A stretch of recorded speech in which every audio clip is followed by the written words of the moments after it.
કે સત્સંગની જરૂર ખરી? સત્સંગ તમને એમ થાય હું ભક્તિ કરું છું, તમે બધા હું દીવો કરું, હું અગરબત્તી કરું, હું માતાજીને માનું, મારા સદગુરુને માનું.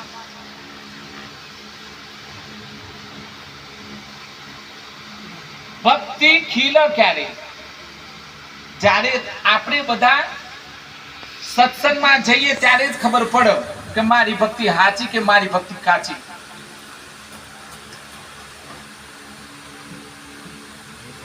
આપણે કેટલાય જન્મથી 84 લાખ યોનિમાંથી ભટકીને આયા, ફરીને આયા એટલે આપણે કેટલું બધું લઈને આયા મગજમાં. એ તો સારું છે તે ગયા જન્મનું યાદ નથી કે આપણે તો ઘેરે રહીએ તોય જઈએ.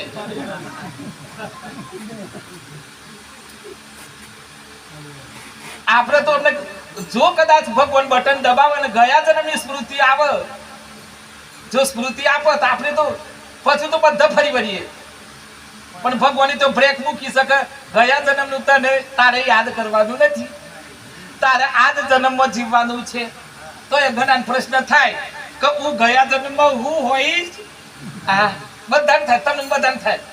મને એક જણ પૂછે કે બાબુજી હું ગયા જન્મમાં હું હોઈશ.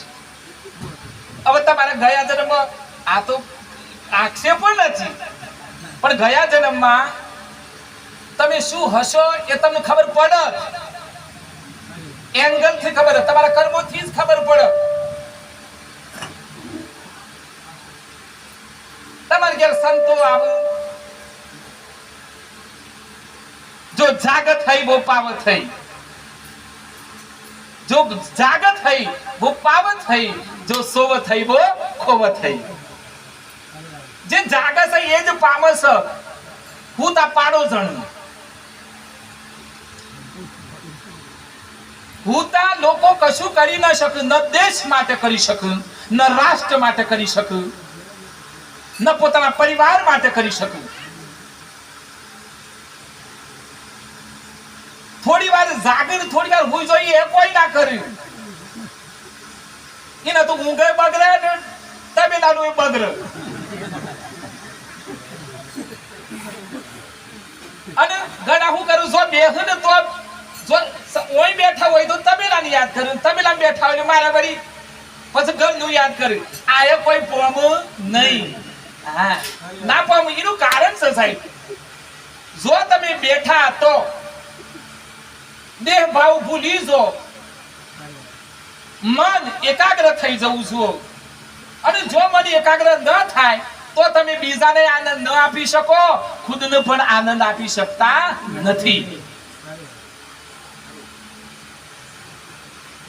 શાંતાગીરી 2 ભજન કર્યો, 2 ભજન કરીને 2 સંતોને એક ગુરુ બનાયા, પછી દેવ થઈ ગયા. એટલે પછી શાંતાગીરી આ ભગવો ભેખ લીધો. અને પછી તો એમનું તો આખું ઘણું બધું છે. કોક દન આવજો એટલે કહીશ, ત્યો તમને બધાને તેડાવા તો પડશે. ત્યો હરદાસપુર પણ એક નક્કી છે કે જે સત્સંગ કરે એને શું પ્રાપ્ત થયું એ કહી દઉં. બહારથી કશું લાવવાનું નથી, ઘણું હશે. સમજી લો કે સત્સંગ કરીને 2 ભજન આવડે, એમાંથી સંતો ભેગા જવા આવવાનું શરૂ થયું. એમાં 3 સંતાનો ભણ્યો. જેને હા ભરજો. ઘણા તો પછી આખું પૂરું થયું, બાપજી સોના હતા એ જ ખબર ના હોય.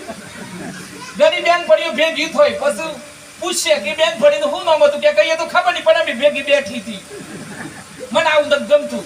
બેઠા હોય એટલે નોમ તો પૂછાય, સોના છો, કયા ગોમના છો. અરે આટલા બધી પોસ્ટનું નામ યાદ કરીને જવો પડે કે આ તો હું સો જતા સોય નહીં, હું લાયા તો કોઈ નહીં. આવી વાત છે. શાંતાગીરીના 3 બાળકોમાં હમણાં 2 રૂપિયાની દારીમાં હું ગયો છું. આ માઇક બહુ બધા સાંભળ્યું છે, ચોખ્ખું ચડશે. 2 રૂપિયાની દારી.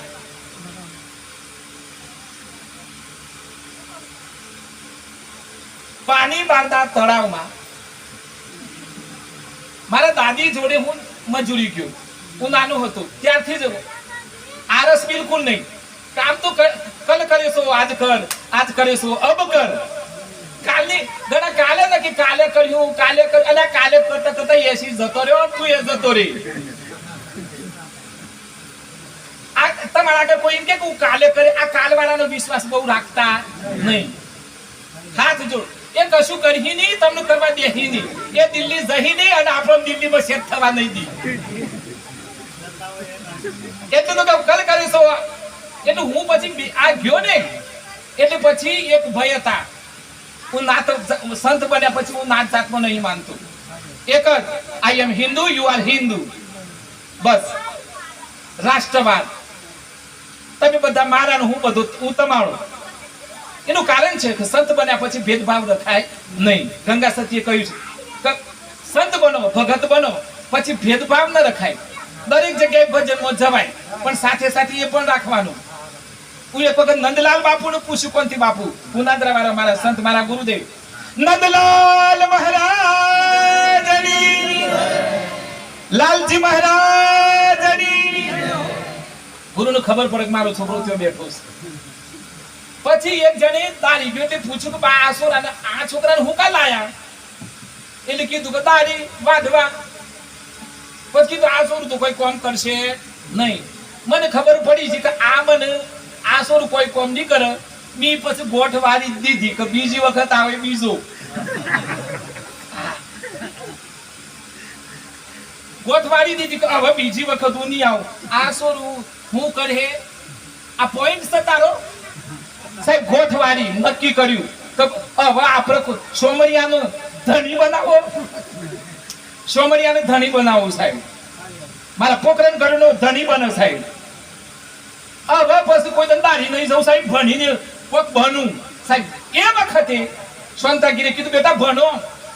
તે બાર મોટા ભાગની જિંદગી છાત્રાલયમાં જઈ. આપણે તો ઘરનું ગોદડું નથી મળતા, એ છાત્રાલયમાં શું જોઈ કયો? તમે હું જોડો, તમારે સોરો ઘેર બેઠે બેઠે ભણ.